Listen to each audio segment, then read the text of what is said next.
പിതാവിൻ്റെയും പുത്രൻ്റെയും പരിശുദ്ധാത്മാവിൻ്റെയും നാമത്തിൽ ആമേൻ. ഈശോയിൽ സ്നേഹം നിറഞ്ഞ ദൈവജനമേ, നമ്മൾ ദൈവത്തിൻ്റെ മുൻപിൽ പ്രാർത്ഥിക്കാൻ ഒരുങ്ങുമ്പോൾ ദൈവവചനം നമ്മെ സ്വീകരിക്കുന്ന സമയം, പരിശുദ്ധാത്മാവ് നമ്മെ വഴി നടത്തുന്ന സാഹചര്യം, കർത്താവിൻ്റെ തിരുരക്തം നമ്മെ സംരക്ഷണം നൽകുന്നു. യെശയ്യാ പ്രവചനം 40-ാമത്തെ അധ്യായം 31-ാമത്തെ തിരുവചനം. ദൈവത്തിൽ ആശ്രയിക്കുന്നവർ വീണ്ടും ശക്തി പ്രാപിക്കും. അവർ കഴുകന്മാരെ പോലെ ചിറകടിച്ച് പറന്നുയരും. അവർ ഓടിയാലും തളരുകയില്ല, നടന്നാലും ക്ഷീണിക്കുകയില്ല. യെശയ്യാ പ്രവചനത്തിൽ കണ്ടുമുട്ടുന്ന ഈ സുന്ദരമായ ഈ തിരുവചനം കേട്ടുകൊണ്ടിരിക്കുന്ന നിങ്ങൾക്കും പറഞ്ഞുകൊണ്ടിരിക്കുന്ന എനിക്കും ഒരു ശക്തി നൽകുകയാണ്. വചനം തുടങ്ങുന്നത് ഇങ്ങനെയാണ്: ദൈവത്തിൽ ആശ്രയിക്കുന്നവർക്ക് വീണ്ടും ശക്തി പ്രാപിക്കുകയാണ്, അവർക്ക് ശക്തി കിട്ടുകയാണ്. അതിനർത്ഥം ശക്തി ചോർന്നു പോകുന്ന നിമിഷങ്ങളിൽ ദൈവത്തിൽ ആശ്രയിക്കാൻ തുടങ്ങുന്ന ഒരു ദൈവ പൈതലിനെ ദൈവം കൂടുതൽ ശക്തി കൊടുത്ത് അവനെ അനുഗ്രഹിക്കുകയാണ്. ദൈവത്തോട് ചേർന്നിരിക്കുന്ന സമയം, ദിവ്യകാരുണ്യത്തോട് ചേർന്നിരിക്കുന്ന സമയം, ശക്തിയുടെ ഉറവിടമായ ദൈവമേ. ദാവീദ് പ്രാർത്ഥിച്ചു. സങ്കീർത്തനം 18-ാമത്തെ അധ്യായം 1-ാമത്തെ തിരുവചനം: കർത്താവ് എൻ്റെ ശക്തിയുടെ ഉറവിടമാണ്. ആരെങ്കിലുമൊക്കെ വിഷമ വഴിയിലൂടെ കടന്നു പോകുമ്പോൾ, തളർന്ന തരിപ്പണമായിട്ട് ഈ സമയത്ത് ഈ വചനം കേൾക്കുമ്പോൾ നിങ്ങൾ ഓർക്കണം, നിന്നെ ശക്തിപ്പെടുത്തുന്ന വചനമാണ്. നീ ദൈവത്തിൽ ആശ്രയിക്കാൻ തുടങ്ങുമ്പോൾ നിന്റെ കണ്ണുനീര് ദൈവം മെല്ലെ ഒന്ന് തുടച്ചു മാറ്റും. നിനക്ക് ഹൃദയത്തിൽ ഒരു ശക്തി തരാൻ പോവുകയാണ്. നീ കഴുകന്മാരെ പോലെ ചിറകടിച്ച് പറന്നുയരാൻ പോവുകയാണ്. കഴുകന്റെ പ്രത്യേകത എന്താണ്? എല്ലാ പക്ഷികളെക്കാളും ഉയർന്ന് പറക്കാനുള്ള ശക്തിയും കഴിവും ദൈവം ഈ പക്ഷിക്ക് നൽകി അനുഗ്രഹിച്ചിട്ടുണ്ട്. വചനത്തിൽ കൃത്യമായി നമ്മെ ഓർമ്മിപ്പിക്കുകയാണ്, നിങ്ങളെ ഈ പ്രതിസന്ധി ഘട്ടത്തിൽ നിന്ന് എടുത്തുയർത്താൻ, കടബാധിതയിൽ നിന്ന് നിന്നെ എടുത്തുയർത്താൻ ദൈവം ആഗ്രഹിക്കുകയാണ്. രോഗാവസ്ഥയിൽ നിന്ന് നിന്നെ എടുത്തുയർത്താൻ, കഴുകനെ പോലെ എടുത്തുയർത്താൻ കർത്താവ് ആഗ്രഹിക്കുകയാണ്. ഈ ദിവ്യകാരുണ്യ ആരാധനയുടെ നിമിഷം നിന്നെ ദൈവം എടുത്തുയർത്തും, ശക്തിപ്പെടുത്തും വചനത്തിലൂടെ. ഈ വചനം നിങ്ങളൊന്ന് ആവർത്തിച്ച് ഏറ്റെടുത്ത് പറയണം: ദൈവത്തിൽ ആശ്രയിക്കുന്നവർ വീണ്ടും ശക്തി പ്രാപിക്കും. അവർ കഴുകന്മാരെ പോലെ ചിറകടിച്ച് പറന്നുയരും. ഓടിയാലും തളരുകയില്ല, നടന്നാലും ക്ഷീണിക്കുകയില്ല. പ്രിയപ്പെട്ടവരെ, നിങ്ങൾ മനുഷ്യരിലെല്ലാം ആശ്രയിക്കാൻ പോകുന്നത്, ദൈവത്തിലാണ് നീ ആശ്രയിക്കാൻ പോകുന്നത്. നിന്റെ സർവശക്തനായ ദൈവത്തിൽ നീ ആശ്രയിക്കാൻ തുടങ്ങുമ്പോൾ നീ ശക്തി പ്രാപിക്കാൻ പോവുകയാണ്. യേശുവേ, എന്നെ ശക്തിപ്പെടുത്തണമേ, എന്നെ ഉയർത്തണമേ. ദൈവം നിന്നെ ഉയർത്തും, മനുഷ്യർ നിന്നെ ഉയർത്തില്ല. ദൈവം നിന്നെ ശക്തിപ്പെടുത്തും. ജോസഫിന്റെ ജീവിതം ആരാധന മണിക്കൂറിൽ നമ്മൾ ചിന്തിക്കാൻ പോവുകയാണല്ലോ. ഉൽപ്പത്തിയുടെ പുസ്തകം 49-ാമത്തെ അധ്യായം 22-ാമത്തെ തിരുവചനം: നീർച്ചാലിനരികെ നിൽക്കുന്ന ഫലസമൃദ്ധമായ വൃക്ഷമാണ് ജോസഫ്. അതിൻ്റെ ശാഖകൾ മതിലിനുമീതെ പടർന്നു നിൽക്കുന്നു. ഹല്ലേലൂയാ.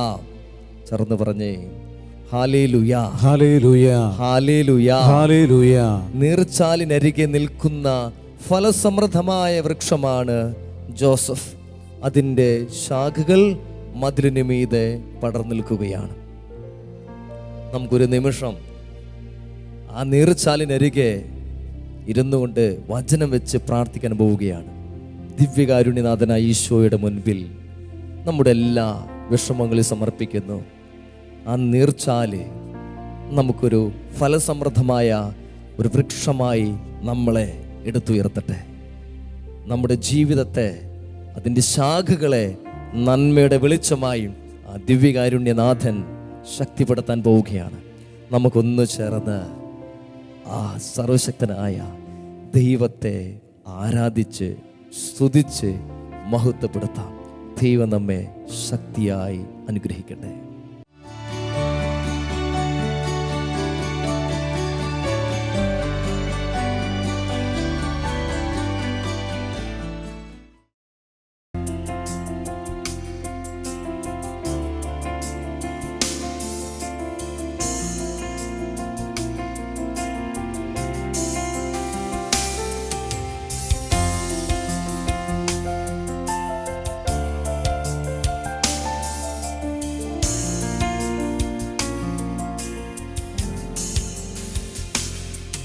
എൻ ജീവനേക്കാളും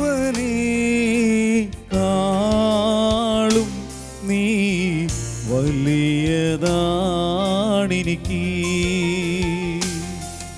എൻ ജീവനേക്കാളും നീ വലിയതാണെനിക്ക്.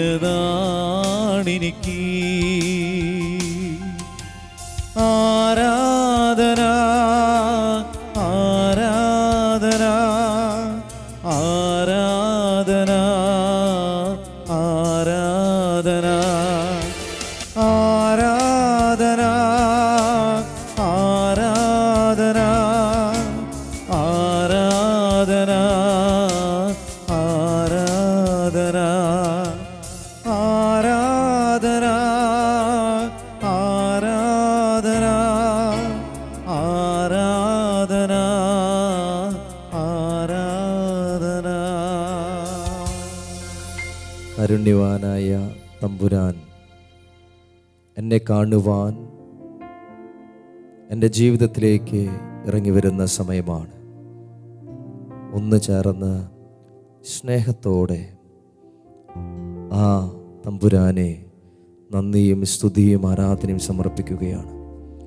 പരിശുദ്ധവരമ്മ ദിവ്യകാരുണ്യത്തിന് എന്നേരവും ആരാധനയും സ്തുതിയും പുകഴ്ചയുമുണ്ടായിരിക്കട്ടെ. പരിശുദ്ധവരമ്മ ദിവ്യകാരുണ്യത്തിന് എന്നേരവും ആരാധനയും സ്തുതിയും പുകഴ്ചയുമുണ്ടായിരിക്കട്ടെ. പരിശുദ്ധവരമ്മ ദിവ്യകാരുണ്യത്തിന് എന്നേരവും ആരാധനയും സ്തുതിയും പുകഴ്ചയുമുണ്ടായിരിക്കട്ടെ.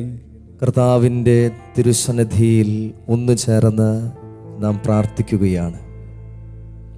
ആ ശക്തിയുള്ള ദൈവം എന്നെ കാണാൻ, നിന്നെ കാണാൻ ഇറങ്ങി വന്നിരിക്കുകയാണ്. നമ്മൾ വചനം കേട്ടത് ഇപ്രകാരമാണല്ലോ: ദൈവത്തെ അന്വേഷിക്കുന്നവർക്ക്, ദൈവത്തെ ആശ്രയിക്കുന്നവർക്ക് ഒരു കുറവും ദൈവം വരുത്തിയിട്ടില്ല. കർത്താവിന് കൂടെ സഞ്ചരിച്ച ജോസഫിൻ്റെ ജീവിതത്തിലേക്ക് ഉൽപ്പത്തിയുടെ പുസ്തകം 49 അധ്യായം 22 തിരുവചനം: നീർച്ചാലിനരികെ നിൽക്കുന്ന ഫലസമൃദ്ധമായ വൃക്ഷമാണ് ജോസഫ്. അതിൻ്റെ ശാഖകൾ മതിലിന് മീതെ പടർന്നു നിൽക്കുന്നു. ജോസഫിനെ കുറിച്ച് പറഞ്ഞ ദൈവവചനമാണ് നാം ഈ സമയം കേട്ടത്. ഈ ദിവ്യകാരുണ്യത്തിൻ്റെ മുൻപിൽ നമ്മളായിരിക്കുന്ന സമയത്ത് ഈ വചനം എന്നോട് പറയുകയാണ്: നീയും ഈ സമയം ദിവ്യകാരുണ്യത്തിൻ്റെ മുൻപിൽ ഇരിക്കുന്നത് നീർച്ചാലിനരികെ നിൽക്കുന്ന ജോസഫിന് സദൃശ്യമാണ്. ആ ജോസഫിൻ്റെ ജീവിതത്തിൽ കടന്നുപോയ വഴികളൊന്ന് നമുക്ക് ചിന്തിക്കാം. വലിയ ആഗ്രഹത്തോടെ, താല്പര്യത്തോടെ ആ കുഞ്ഞുനാളിൽ കടന്നുപോയ ഒരു കുഞ്ഞ് പൈതല് ജോസഫ്. എൻ്റെയും നിങ്ങളുടെയൊക്കെ ജീവിതം ഇതുപോലെ തന്നെ വളരെ മനോഹരമായി തുടങ്ങിയ ജീവിതം ദൈവത്തിൻ്റെ തീരുമാനവും ദൈവത്തിൻ്റെ ഇഷ്ടപ്രകാരവും ഹൃദയത്തിൽ സ്വീകരിച്ച് നന്മയായിട്ടുള്ളത് മാത്രം ചെയ്യാൻ ആഗ്രഹിച്ചിറങ്ങിയ ആ മനുഷ്യനെ കൂടെയുള്ളവർ പിടിച്ച് ഒരു കുഴിയിലേക്ക് ഇറക്കുകയാണ്. സ്വന്തം കുടുംബക്കാര്,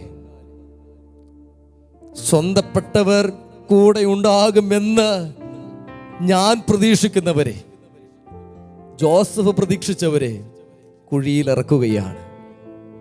നിങ്ങളെ പലരും കുഴിയിൽ ഇറക്കിയിട്ടില്ലേ? പലരും നിങ്ങളെ തള്ളി പറഞ്ഞിട്ടില്ലേ? നിങ്ങൾക്കുള്ള ദൈവവചനമാണിത്.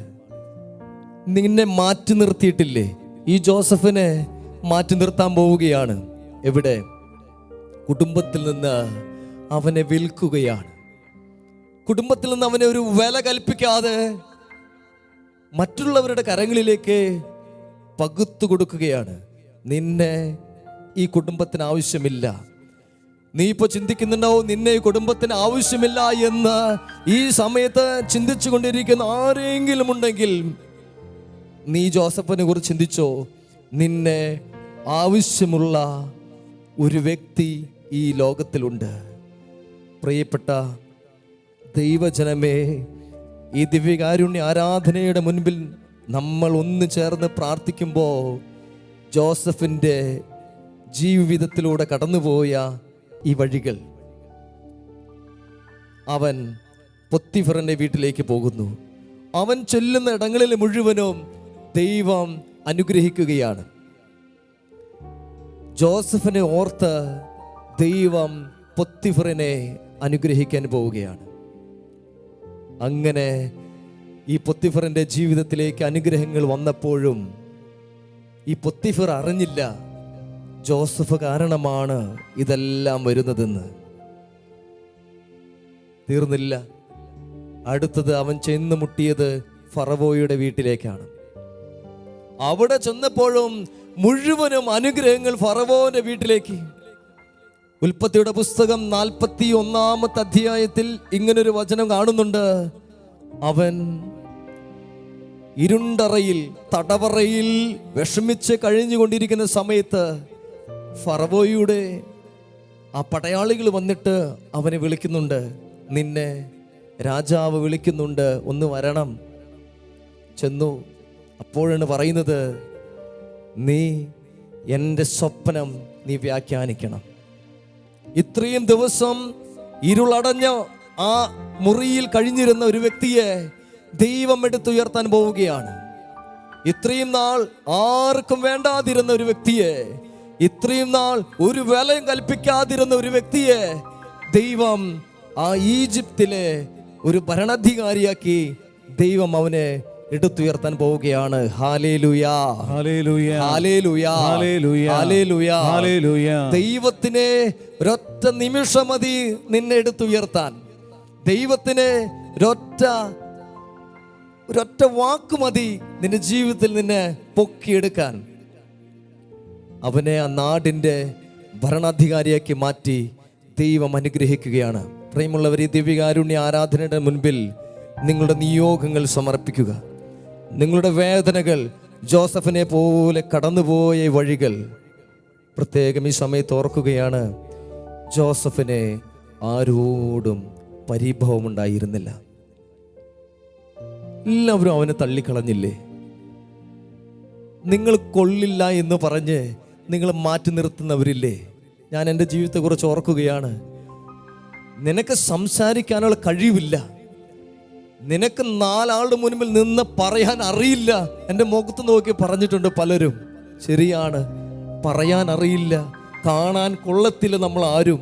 പക്ഷേ ആ കൊള്ളില്ലാത്തവനെയും മനുഷ്യരുടെ മുൻപിൽ സംസാരിക്കാൻ അറിയാത്തവനെയും ദൈവത്തിന് ആവശ്യമുണ്ട്. ജോസഫിനെ മനുഷ്യർക്ക് ആവശ്യമില്ലായിരുന്നു. മനുഷ്യർ ഈ ജോസഫിന്റെ എല്ലാ വഴികളും അടച്ചു. പക്ഷേ ദൈവം മനുഷ്യരടച്ച വഴികളല്ല തുറക്കുന്നത്. പുതിയ വഴികൾ ജോസഫിനായി ദൈവം തുറന്നു കൊടുക്കുകയാണ്. ഈ സമയത്ത് നിങ്ങൾ ഇരുന്ന് പ്രാർത്ഥിച്ചോ. നിങ്ങളുടെ വഴികൾ മനുഷ്യർ അടച്ചിട്ടുണ്ടെങ്കിൽ ദൈവം നിങ്ങളുടെ വഴികൾ തുറന്നു തരാൻ പോവുകയാണ്. ഈ ആരാധനയുടെ മണിക്കൂറിൽ നീ ശക്തിയോടെ പ്രാർത്ഥിച്ചോ. വചനം നിനക്ക് നൽകുന്നത് ദൈവം നിന്നെ രക്ഷിക്കും. ദൈവത്തെ ആശ്രയിക്കുന്നവർ വീണ്ടും ശക്തി പ്രാപിക്കുകയാണ്. അവർ കഴുകന്മാരെ പോലെ ചിറകടിച്ച് പറന്നുയരും. അവർ ഓടിയാലും തളരുകയില്ല, നടന്നാലും ക്ഷീണിക്കുകയില്ല. ദൈവമേ, എന്നെ സ്നേഹിക്കാൻ എൻ്റെ ഈശോയുണ്ട്. ഒരു നിമിഷം കണ്ണുകൾ അടച്ച് ഇരുകരങ്ങളും നെഞ്ചോട് ചേർത്ത് വെച്ചൊന്ന് പ്രാർത്ഥിച്ചോ. ദൈവം നിന്നെ കാണുന്നു. ആരുമില്ലാതെ നീ വലയുമ്പോഴും നിന്നെ തള്ളിക്കളയുമ്പോഴും ജോസഫ് അവരോട് ഒരു പരിഭവം കാണിച്ചില്ല. ക്ഷമിച്ചു, എല്ലാം മറന്നു. ദൈവമേ, അവരുടെ മുഖം എനിക്ക് ചില സമയങ്ങൾ ഓർമ്മ വരുന്നുണ്ട്. പക്ഷേ അവരുടെ പ്രവൃത്തികളെ ഞാൻ വെറുക്കുകയാണ്. ഗായിക സംഘത്തോടൊപ്പം ചേർന്ന് ദൈവം നമുക്ക് നൽകിയ ഈ ജീവിതത്തെ മുൻപോട്ട് നയിക്കാൻ വേണ്ട കൃപയ്ക്ക് വേണ്ടി ചേർന്ന് ദൈവത്തെ അനുഭവിക്കുകയാണ്. എന്നെ നന്നായി അറിയും, എന്നെ നന്നായി പുലർത്തും എൻ്റെ പ്രാണനായകനേശു.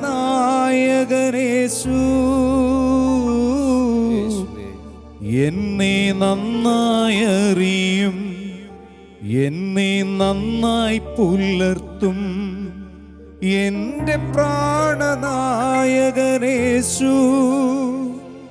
അമ്മയോ മരിക്കുമ്പോ അപ്പൻ താലോലിക്കുമ്പോ എന്നെ നാഥൻ വഴി നടത്തും. അമ്മയോ മരിക്കുമ്പോ അപ്പൻ താലോലിക്കുമ്പോ എന്നെ നാഥൻ വഴി നടത്തും. എന്നെ നന്നായി അറിയും, എന്നെ നന്നായി പുലർത്തും എൻ്റെ പ്രാണനായകനേശു. അമ്മയോ മരിക്കുമ്പോൾ അപ്പൻ താലോലിക്കുമ്പോൾ എന്നെ നാഥൻ വഴി നടത്തും. അമ്മയോ മരിക്കുമ്പോൾ അപ്പൻ താലോലിക്കുമ്പോൾ എന്നെ നാഥൻ വഴി നടത്തും. എന്നെ വഴി നടത്തുന്ന ദൈവം. നിങ്ങൾ ഓർത്തേ, ഈ ജോസഫിന്റെ ജീവിതത്തിൽ ദൈവം എങ്ങനെയാണ് വഴി നടത്തിയത്. ചെല്ലുന്ന ഇടങ്ങളിൽ മുഴുവനും അവനെ പ്രതി അനുഗ്രഹങ്ങൾ ഉണ്ടെങ്കിലും അവിടെയുള്ളവരെല്ലാവരും അവനെ മാറ്റി നിർത്തി. കേട്ട വചനം, ആ വരികൾ ഹൃദയത്തിലേക്ക് കൊണ്ടുവരിക. അമ്മ എന്നെ താലോലിച്ചിട്ടുണ്ട്. ദൈവം നിന്നെ ഒരമ്മയെ പോലെ താലോലിക്കും. ജോസഫിന് അമ്മയില്ലായിരുന്നു അവിടെ, അപ്പനില്ലായിരുന്നു അവിടെ, സഹോദരങ്ങളില്ലായിരുന്നു അവിടെ, ആരുമില്ല. പക്ഷേ ദൈവം അവനെങ്ങ് താലോലിക്കുകയാണ്. അവൻ പോകുന്ന വഴികളിൽ അവനെക്കുറിച്ച് ഒരു ഒറ്റ വചനം കൂടി ചേർത്തി വെച്ചിട്ടുണ്ട്. അവൻ കരയാനൊരിടം തേടി. കരഞ്ഞു. അവൻ കരഞ്ഞുകൊണ്ടിരുന്നു. ദൈവമേ, എനിക്ക് ആരുമില്ല, എൻ്റെ സങ്കടങ്ങളൊന്ന് പങ്കുവെക്കാൻ എനിക്ക് ആരുമില്ല. പക്ഷെ അവൻ്റെ ഉള്ളിൽ അവൻ ദൈവത്തെ ആശ്രയിച്ചു കൊണ്ടിരുന്നു. അവൻ്റെ ഹൃദയത്തിൽ ഈ പ്രതിസന്ധികളിലൂടെ കടന്നു പോകുമ്പോഴും അവൻ യേശുവിനെ സ്വീകരിക്കാൻ നമുക്കൊരു പ്രചോദനം തരുകയാണ്. ഈ ജോസഫ് ദൈവത്തെ ചേർത്ത് പിടിച്ചതുപോലെ ഞാനും എൻ്റെ ദിവ്യകാരുണ്യനാഥനെ ചേർത്ത് പിടിക്കുന്ന പക്ഷം എൻ്റെ ജീവിതത്തിലേക്ക് വലിയ ഒരു മാറ്റം. യോഹന്നാന്റെ സുവിശേഷം 8-ാമത്തെ അധ്യായം 1 മുതലുള്ള തിരുവചനങ്ങൾ. ലോകത്തിൻ്റെ മുൻപിൽ വെറുക്കപ്പെട്ടവൾ ലോകം മാറ്റി നിർത്തിയവൾ പിടിക്കപ്പെട്ട വ്യഭിചാരിണി സ്ത്രീ എന്നാണ് ആ പുസ്തകത്തിൽ എഴുതിയിട്ടുള്ളത്. എല്ലാവരും അവളെ കല്ലെറിഞ്ഞു. ഈശോ ചോദിച്ച അവളോട്, എല്ലാവരും കല്ലെറിഞ്ഞില്ലേ? എറിഞ്ഞു. എല്ലാവരും കല്ലെറിയാൻ വന്നു. അവസാനം ചോദിക്കുന്നൊരു ചോദ്യമുണ്ട്, അവര് നിന്നെ വിധിച്ചില്ലേ? അവള് പറഞ്ഞു, അവരെല്ലാം കല്ലെറിയാൻ വന്നു, പക്ഷേ അവരൊന്നും എന്നെ എറിഞ്ഞിട്ടില്ല, അവരെന്നെ ഒന്നും ചെയ്തില്ല. വചനത്തിൽ ഇങ്ങനെ കാണുന്നുണ്ട്, ഒടുവിൽ യേശുവും അവളും ശേഷിച്ചു. ഹല്ലേലൂയാ, ഹല്ലേലൂയ, ഹല്ലേലൂയ, ഹല്ലേലൂയ. ഒടുവിൽ യേശുവും അവളും ശേഷിച്ചു എന്ന് പറഞ്ഞാൽ ഈ ദിവ്യകാരുണ്യനാഥന്റെ മുൻപിലേക്ക് നമ്മെ എത്തിക്കുന്നത് നമ്മുടെ ജീവിതത്തിലെ ദുഃഖങ്ങളാണ്, നമ്മുടെ ജീവിതത്തിൽ നിരാശയാണ്. ഈ ദിവ്യകാരുണ്യനാഥനിലേക്ക് നമ്മെ എത്തിക്കുന്നത്, ഈശോയിലേക്ക് നമ്മെ എത്തിക്കുന്ന ചില വേദനകൾ നമുക്ക് സ്വന്തമായിട്ടുണ്ട്. ജോസഫിനെ ദൈവത്തിലേക്ക് നയിച്ചത് അവൻ്റെ പ്രതിസന്ധികളാണ്, നിങ്ങളുടെ രോഗങ്ങളാണ്, നിങ്ങളുടെ നിരാശയാണ് നിങ്ങളുടെ പ്രശ്നമെങ്കിൽ ഇതെല്ലാം ദൈവത്തിലേക്ക് എത്തിച്ചുകൊണ്ടിരിക്കുകയാണ് നിങ്ങളെ. സങ്കീർത്തനം 56-ാമത്തെ അധ്യായം 8-ാമത്തെ തിരുവചനം, വചനം എങ്ങനെ നിങ്ങളെ ഓർമ്മിപ്പിക്കുന്നു, നിന്റെ കണ്ണുനീർ കണങ്ങൾ അവിടുന്ന് കുപ്പിയിൽ ശേഖരിച്ചിട്ടുണ്ട്. ആ വചനം തുടങ്ങുന്നത് എങ്ങനെയാണ്, നിന്റെ അലച്ചിലുകൾ അവിടുന്ന് എണ്ണിയിട്ടുണ്ട്. നീ പേടിക്കണ്ട, നീ വിഷമിക്കണ്ട. നേരത്തെ കെട്ടുമറന്ന ഗാനത്തിൻ്റെ ഇരടികൾ ഒരിക്കൽ കൂടി ശ്രദ്ധാപൂർവം എൻ്റെ ഹൃദയത്തിലേക്ക് അലയടിക്കുമാറാകട്ടെ. എന്നെ നന്നായി അറിയും, എന്നെ നന്നായി അറിയും, എന്നെ നന്നായി പുലർത്തും, എന്നെ നന്നായി പുലർത്തുന്ന എന്റെ പ്രാണനായകനേശു, ശക്തിയോടെ എന്നെ നന്നായി അറിയും, ആമേൻ, എന്നെ നന്നായി പുലർത്തും, നിന്നെ നന്നായി എന്റെ പ്രാണനായകനേശു. അമ്മയോ മരിക്കുമ്പോ അപ്പൻ താലോലിക്കുമ്പോ എന്നെ നാഥൻ വഴി നടത്തും. എന്റെ യേശു നീ എന്നെ വഴി നടത്തുന്നു. അമ്മയോ മരിക്കുമ്പോ അപ്പൻ താലോലിക്കുമ്പോ എന്നെ നാഥൻ വഴി നടത്തും. എൻ മുഖം വാടില്ല, ലജ്ജിതനായി തീരില്ല, നിന്ദിച്ചവരുടെ മധ്യത്തിൽ വരും കാലമൊക്കെയും എൻ തല ഉയർത്തി നടത്തിയിടും അന്ത്യം വരെ. വരും കാലമൊക്കെയും എൻ തല ഉയർത്തി നടത്തിയിടും അന്ത്യം വരെ.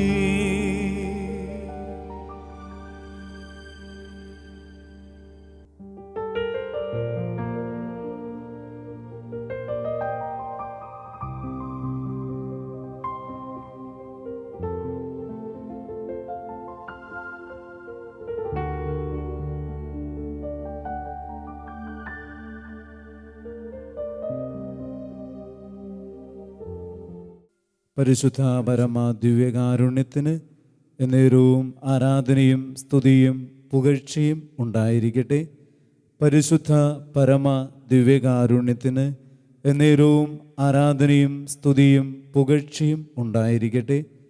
പരിശുദ്ധ പരമ ദിവ്യകാരുണ്യത്തിന് എന്നേരവും ആരാധനയും സ്തുതിയും പുകഴ്ചയും ഉണ്ടായിരിക്കട്ടെ.